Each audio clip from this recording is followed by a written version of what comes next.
Welcome to Pivoting to Web3 podcast, where experts break down AI, blockchain, and tech shaping our future. I'm Donna, and today's guest has insights you won't want to miss. Let's dive in. Welcome to Pivoting to Web3, and today I have Emanuel Rose. Now, Emanuel Rose, he is somebody that I have been wanting to talk to and was glad to get the opportunity. He's in everything everybody needs: leads, lead generation, digital information, branding, everything in marketing, and his perspective towards what's happening in AI and Web3 technologies.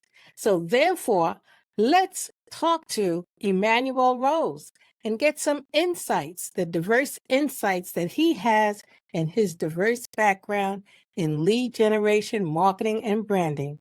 Emanuel, say hello to everybody. Well, hello, Donna. I appreciate the opportunity to have a conversation with you, and I think it's going to be a great talk we're going to have here. Oh, it's going to be an exciting talk because the most important thing that everybody needs right now is a lead, a real lead. How did you end up getting into the lead generation? I have some ideas, but why don't you tell us, with everything that you have written and had experience with, how did all this start and how did you end up moving with AI when that came about? Well, that's like 7 questions in one, Donna. I'll do my best to stay on top of it. I started out in business when I was a kid, teenager, wanting to help people and connecting. We did lots of things. I grew up in a working class family, so I cut lawns when I was 10 years old. I did landscaping when I was in high school, and my first business was a mail order business. That was a clothing mail order business, and I've just always been excited to find something that somebody else needs and to be able to help them out. And so fundamentally, that's what I am about. And the technology over time has changed dramatically, right? We used to go door to door. We used to send letters by the USPS with a stamp on it. And now we have an enormous number of AI tools that can help us if we use them correctly. So with that said, for those that really don't understand where we were and where we're going, how did it evolve? What was it about digital marketing and lead generation over the past 25 years? Because I really want everybody to get a handle on what we've come from so they understand where we're going. Ooh, well, we came from going down to the library, picking up a book of companies and flipping through the book, finding their address and a contact person who may be still at the company, may not still be at the company, and then mailing them a letter. And then we got fax machines. And through all that, we were always making phone calls and going to trade shows and trying to connect to people directly. But it was something that it would take 3 or 4 or 5 weeks to even have from a first activity to initial conversation. Uh, and now, as you know, it can be instant. You can send 1,000 emails. You can make 1,000 phone calls by an AI voice caller, and in 15 minutes, you can have people who've opened, clicked, set appointments, people who've answered the phone, had conversations, and it's an instantaneous connection. And the time savings in some ways is dramatic. In other ways, it still takes time to create relationships, and that's the consistent part of being humans involved in business. So there's some distinct advantages in what we have today. You save time. You can start the relationship sooner than later and probably make more money. So with those challenges that we had in the past and with AI you're doing today, what have been some of the big advantages and insights that you have found? Well, the AI tools are phenomenal, you're probably using a bunch of them for your podcast, right? Like Opus Clips, where you take 30 minutes of video, and all of a sudden you've got 10, 30-second clips that are well orchestrated. So there's a leverage that happens from these AI tools, and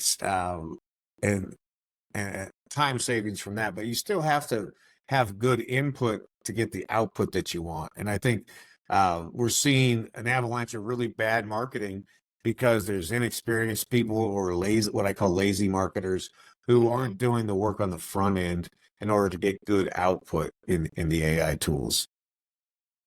So what would you suggest in going forward? If somebody's in business, they want to look at AI, they're interested in leads, how do they go about finding, the right tools, or what tools do you suggest? And what do they actually do with the lead generation and digital marketing today? Where does that really intersect?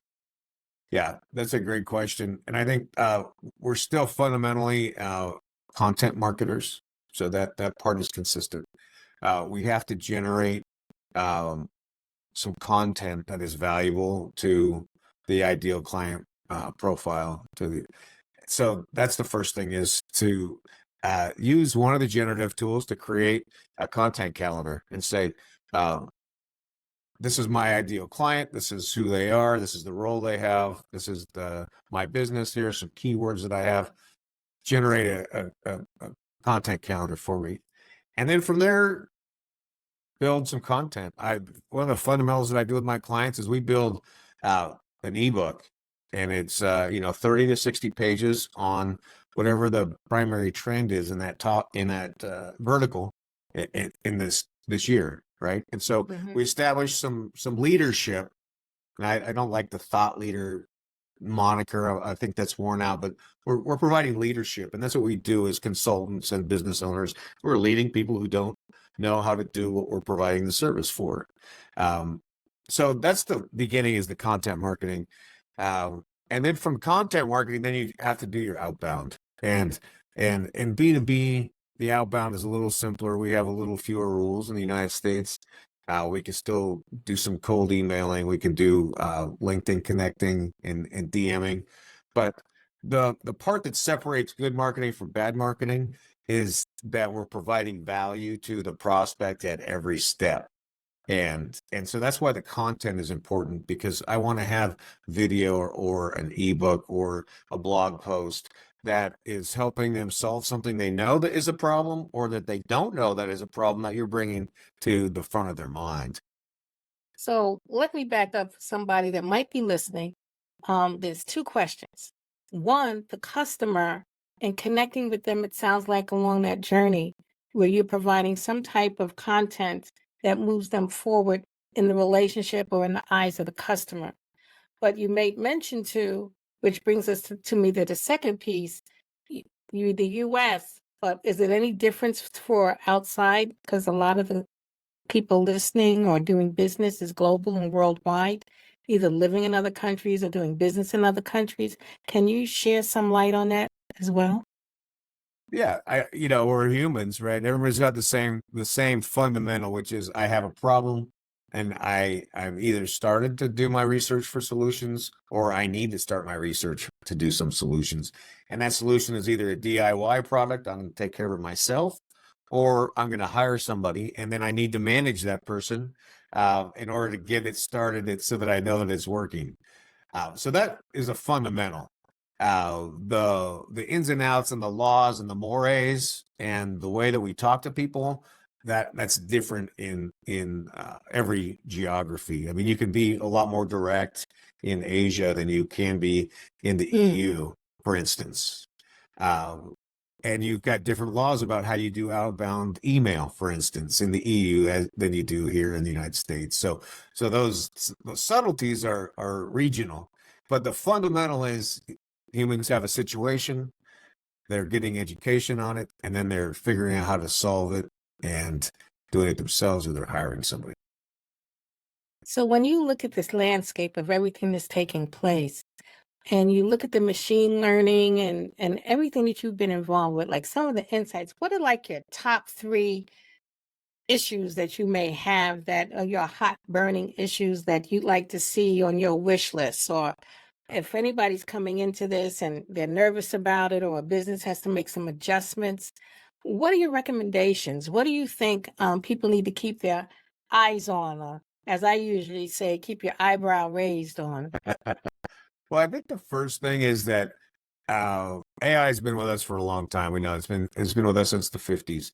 So it's not new. We got a lot of hype. And if you if you don't know about AI or you don't have AI tools, pick one area in your marketing that you feel like is weak, and then go and find 3 tools that solve that problem in that area and just test them and see which one you like to work with and which one produces what you need on a timeline and on the budget that you need in order to get an output. For instance, I've researched all of the well, there's the primary generative AIs, the chat and the Bard and those Gemini.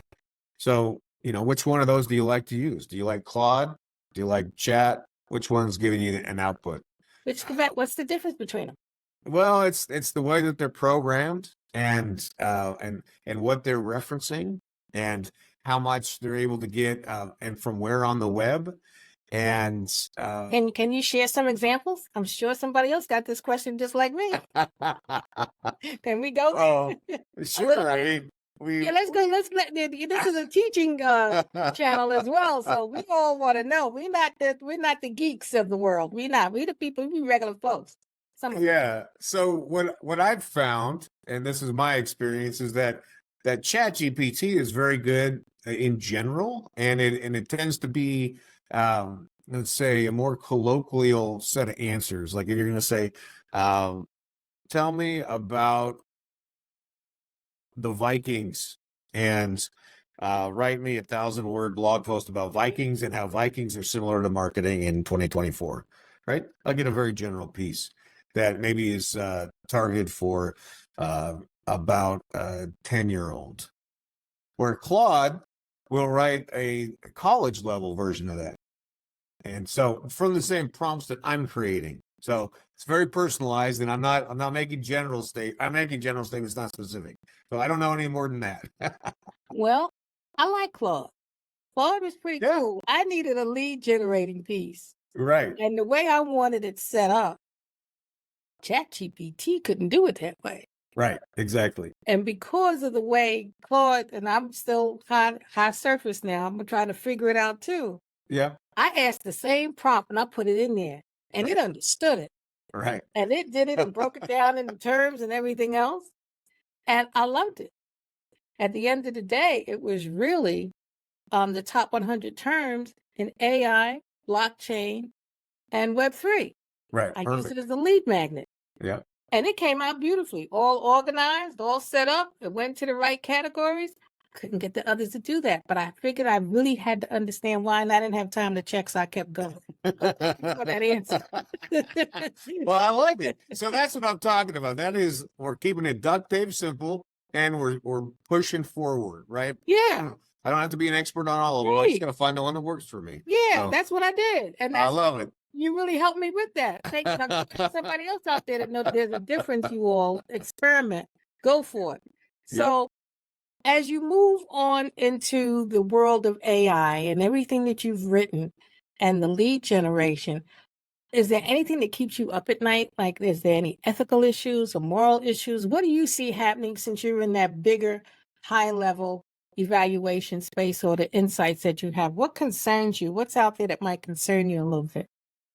Well, maybe not a concern, just something that really, like, you think about is like, it can do this, or this country is using this for that. I think the biggest thing is like, what we saw with the image generation that happened from Google recently, where it was basically rewriting history, where people were saying, put in or generate a picture of Vikings from the 1600s, and it wasn't relevant or historically accurate, the images that were coming up. So there is the threat that we are going to rewrite history, that somebody who is controlling the algorithm and the outputs is going to rewrite history and lead humans into a direction that is that's dark and inaccurate, and we're going to forget some of the things that we've learned collectively.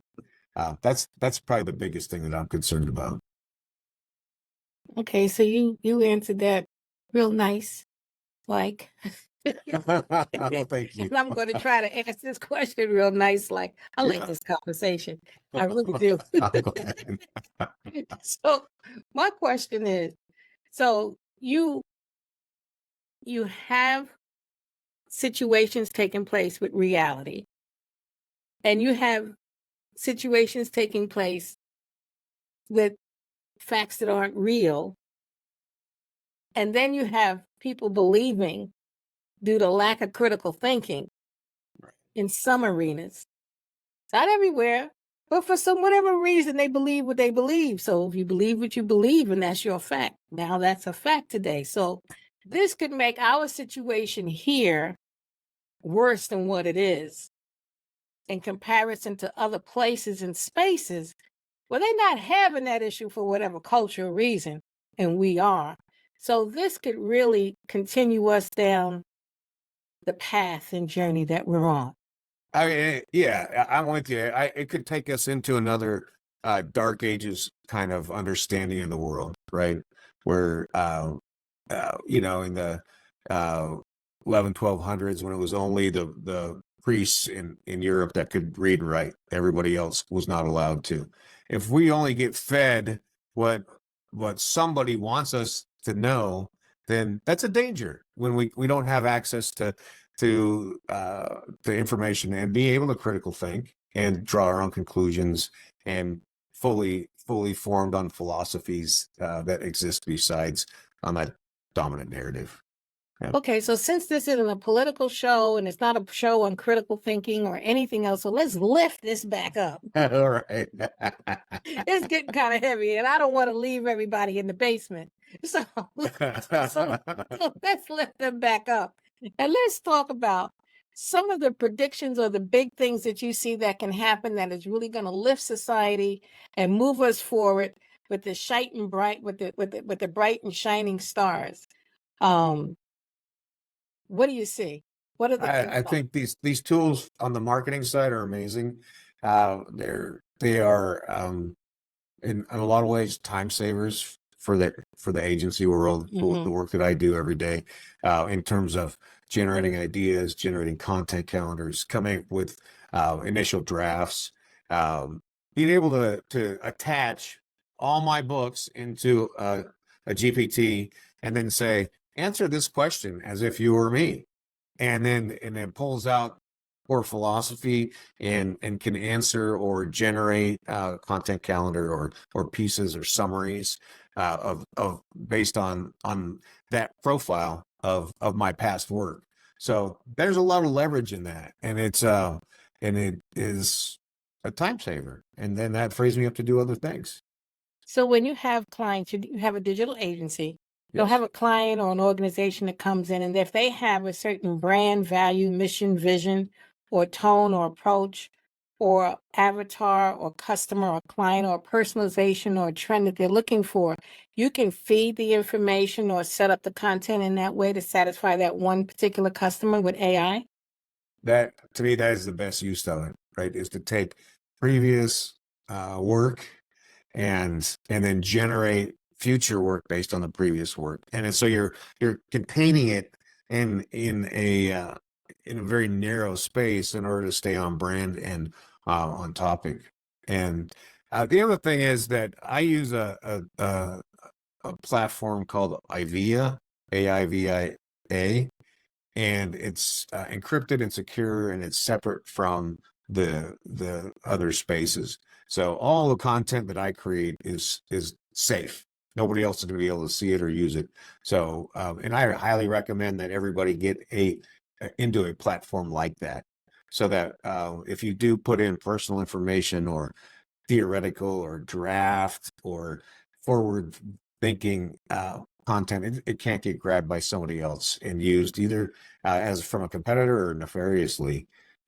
So we got to encrypt our content just like we encrypt our financial data. Okay, so now I've got another question for you when you said that. So they have these platforms out there that I've been exposed to, and people have asked me about that kind of give the opportunity to you're kind of feeding the bot. You're feeding the AI with who you are, your age, your race, and all your information, what your hobbies are, what you're doing, how you're doing, if you're doing. And Right. Yeah. we'll put it that way, your brand, and they split you from business to personal. And so those bots and those, I shouldn't call it a bot, wrong term, that AI that you're using at that time, you're saying that could be vulnerable to cyber attacks or theft of information. It's still the wild, wild west. I want to interpret this for everybody so you understand what's going on, y'all. Unless you're using a platform that is specifically encrypting and keeping your information private in the walled space, then everything you put in to a GPT can be called on by somebody else. We're gonna have another show soon, okay?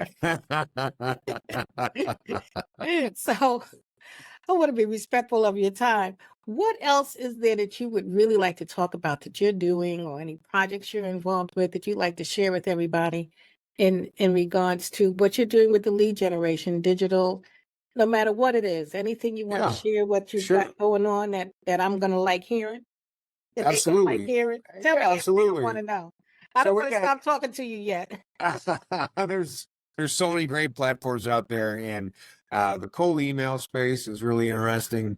And I'm testing 3 different platforms right now, where we're sending we input information about the company, about success stories, about who our ideal client profile is, the web properties that are on our brands, and then the AI goes through and generates a series of emails and reaches out, and it's very clear if somebody interacts with it, says, yeah, I'm Emmanuel's AI assistant, here's some more information, and here's his calendar.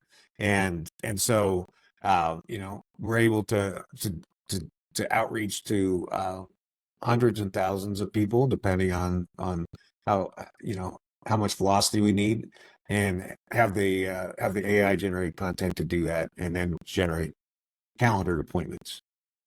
Wow. I didn't know that existed like that, where it could be walled off. I always wondered. I didn't know who to ask. I'm glad you're on the show. Anything else? Yeah, and then the same with voice, right? You can do the exact same thing with a synthetic AI that sounds like a human. Goes through the phone call situation, and they answer questions, and either do a immediate handoff to somebody on your team, or schedule an appointment based on interest.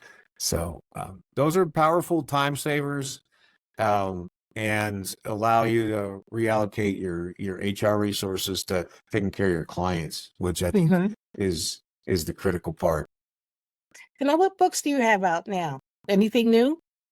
Let's see. My most recent book is authentic marketing in the age of AI, and it's talking about how we maintain our humanity in leveraging these tools.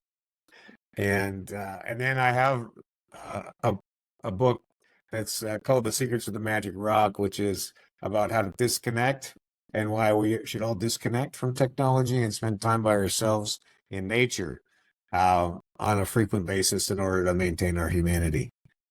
I believe in that. Those silent retreats work. I haven't been on a silent retreat in some time. Nice. I enjoyed it. I usually go to Canada. Perfect. Yeah. For that, and that there's a lot to be said. 2 weeks. Initially, I thought I couldn't do it, and I didn't want to leave. Right. So, Exactly. Yeah. if you have natural farming, and it was just really great. So how can people connect with you and follow up if they're interested in learning more or becoming a client? How can they connect? You can find me at EmanuelRose.com, or look for Emanuel Rose on LinkedIn. I'd love to connect with you. Emanuel, I'm glad that we've had you here today. I got a feeling we're going to have you back.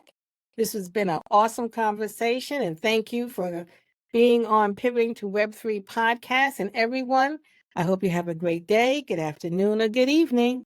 Thank you for listening. We're shaping tomorrow together. Thanks for tuning in to Pivoting to Web3 podcast. If you're a developer, innovator, or AI expert with insights to share, or if you're looking to partner, let's connect. Visit MitchellUniversalNetwork.com and be part of the conversation. Want more content? Check out my playlist for more episodes. See you next time.